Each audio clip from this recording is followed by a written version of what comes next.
Выездная студия Башкирского спутникового телевидения продолжает работу на Международной неделе бизнеса. Прямо сейчас пообщаемся с Сильва Ильяс Каюлдас. Он представляет Союз ангольских студентов в Башкортостане, а также агентство по консультированию бизнеса между Россией и Африкой. Здравствуйте. Здравствуйте. Сильва, расскажите, пожалуйста, вот на ваш взгляд, какие главные заявления Международной недели бизнеса?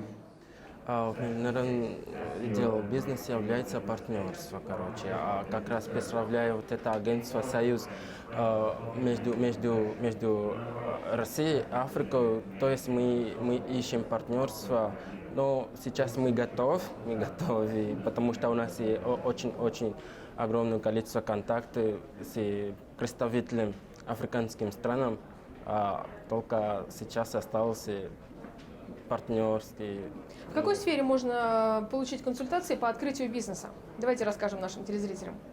Сейчас именно нефтяной сфере, а тоже можно по образованию, потому что нам не хватает очень много специалистов. Именно поэтому мы здесь приехали учиться. Оборудования тоже не хватает. Вот. Мы по образованию вообще очень нам нужно бизнесменов, которые могут развивать нефтяной отрасли для того, чтобы могли добывать нефть побольше. Кто-то из наших телезрителей захочет, допустим, поучаствовать в этом бизнесе. С чего начать? Вводные данные какие? Вводные данные с первого желания.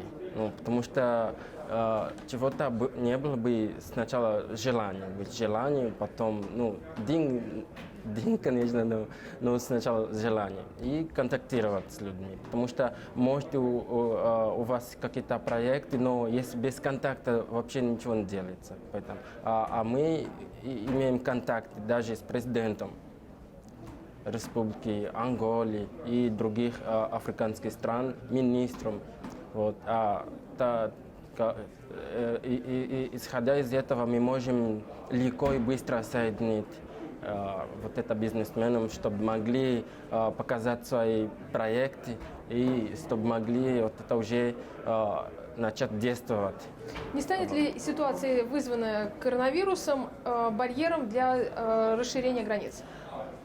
Коронавирус, естественно, что это уже барьер везде, это в глобальном масштабе, это привез недостатки вообще. Люди сейчас не могут нормально развивать, они сидят, но не просто надо сидеть дома, но надо думать. Просто сейчас как раз интернет уже эволюционировал, можно просто на компьютер заниматься вот таким делом, потому что сейчас даже лекции там на парах ведут через Zoom, через несколько там приложений, поэтому на это можно сказать, что не такой проблема, что люди не могут бизнесом заниматься, просто надо побольше думать, что надо делать, как делать, зачем делать, для чего все это.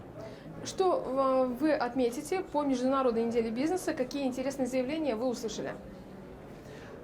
Например, сейчас я услышал по партнерству между европейским странам, также африканским странам.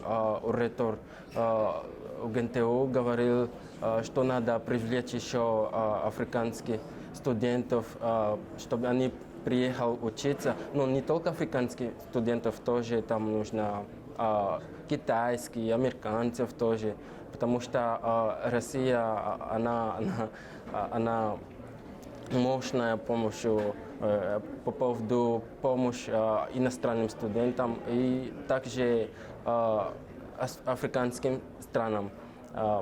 Нам нравится очень здесь учиться, очень хорошо, несмотря на то, что тут холодно уже. Это вопрос, надо привыкнуть ко всему, быть готовым. И не надо откладывать то, что нужно делать сегодня, а потом, как говорит Владимир Владимирович Путин. Спасибо вам большое. Я напомню, что гостем программы «Интервью» в рамках выездной студии Международной недели бизнеса был с нами Сильва Ильяс Каюлдас. Он представляет Союз ангольских студентов в Башкортостане, а также агентство по консультированию бизнеса между Россией и Африкой.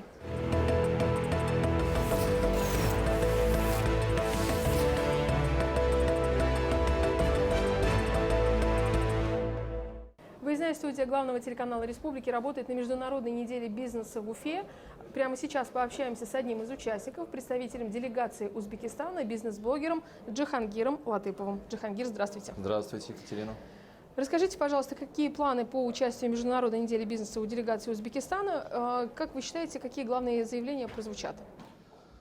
Я думаю, первая цель – это все-таки, и даже самая основная, это как-то наладить отношения между собой, быть, так скажем, поближе, притереться. Ну, а дальше уже все остальное, бизнес. Ну, надо сначала общий язык, мне кажется, найти. А в этом никаких проблем не вижу, как бы. Вы занимаетесь бизнес-блогерством. Расскажите, пожалуйста, что у вас за проект, на что он направлен? У меня YouTube-канал. Я могу чуть так рассказать. Я родом из Ташкента, это столица Узбекистана. У меня там был бизнес, то есть интернет-агентство. 5 лет оно было одним из самых лучших. Я дошел до какого-то потолка, продал его, переехал в Москву, собственно, живу сейчас там. Но я веду под Узбекистан 2 YouTube-канала, один на русском языке, другой на узбекском. Вот, снимаю про бизнес, снимаю тех, кто добился каких-то успехов в бизнесе там, в Ташкенте, в Узбекистане в целом, и за рубежом, потому что не секрет то, что многие узбекистанцы как бы по всему миру работают и так далее, и добиваются там каких-то больших там масштабов в плане бизнеса. Вот, собственно, снимал я долгое время на русском языке, потому что я вырос в русскоязычном окружении, а потом как-то мне сказали, попробуй на узбекском чисто снять. И вот я недавно, наверное, полгода или 8 месяцев назад снял на узбекском, и там просто бум, миллионные просмотры, ну как бы снимаем про бизнес, рассказываем. Ничего особенного, просто рассказываем про узбекистанцев, которые чего-то добились. В условиях пандемии коронавируса как чувствует себя бизнес Узбекистана, на ваш взгляд? Хороший вопрос, смотря какой. Образование, скорее всего, это все работает, они просто перешли в онлайн. Если мы говорим про рестораны, они, конечно же, мучаются, так же, как и в Москве, и, наверное, и здесь. Вот. Кому-то сложно, кому-то тяжело, так не скажешь. Ну, конечно, никому сейчас нелегко. Вот. Что касается мер поддержки бизнеса, были ли приняты в Узбекистане какие-либо, да, и как вы оцениваете взаимодействие властей и бизнеса? Слушайте, ну, тяжелый вопрос такой.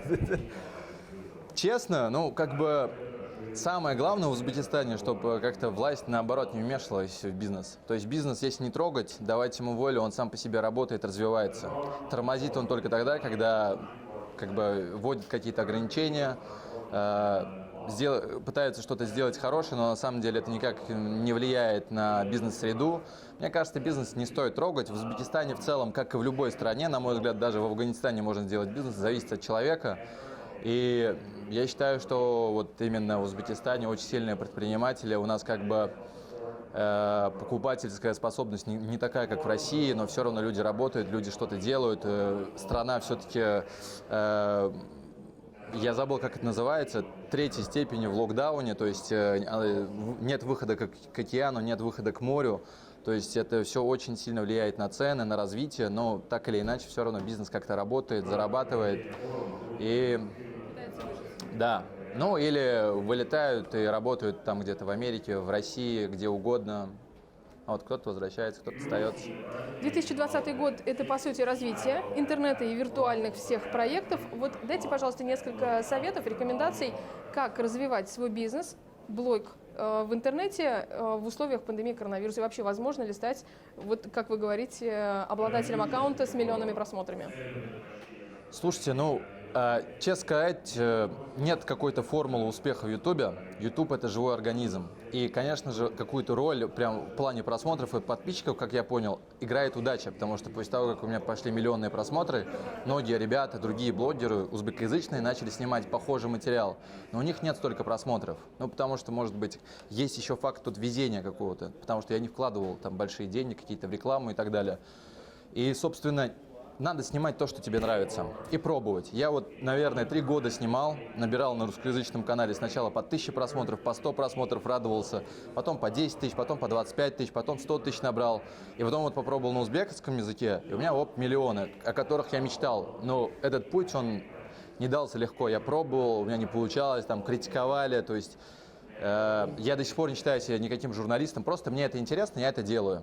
И просто вот бил в одну стенку, и получилось, и вот сейчас идет. Надо пробовать, надо просто делать и делать то, что нравится искренне, потому что зритель там в Ютубе чувствует. Ютуб отличается от телевидения от того, что там идет моментальная отдача от зрителей. То есть, если вы делаете что-то плохо, вам скажут плохо.